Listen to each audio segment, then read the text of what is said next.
In this video, I want to introduce you to the first family of elements.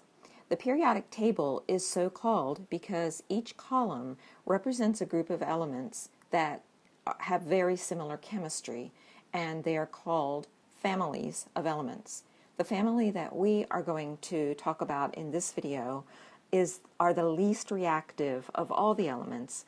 I thought to start here because for the rest of the course, because they aren't very reactive, we aren't going to be giving them very much attention. And so we're going to use them in this presentation as the example of our first family.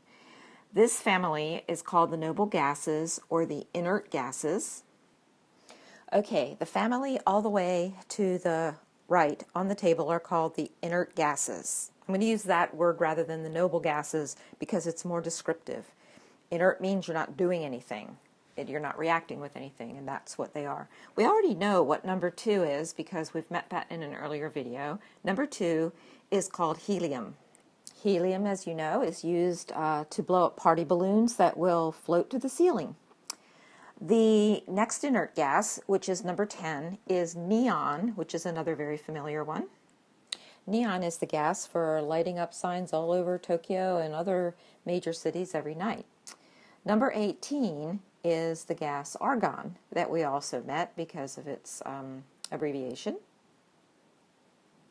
It turns out that argon is the third most abundant gas in our atmosphere, and you should know the first two. The most abundant gas in our atmosphere is nitrogen, and the second most abundant gas is oxygen. And argon is number 3, which you might be able to remember because it's in row 3.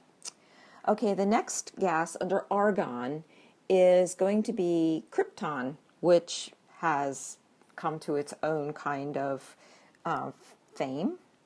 Krypton, of course, is famous for incapacitating Superman. The last two are xenon and radon. Radon's abbreviation is capital RN because there is another element whose name is radium that got the abbreviation capital RA. These 6 elements are the inert gases. They are very, very unreactive. They like to be by themselves.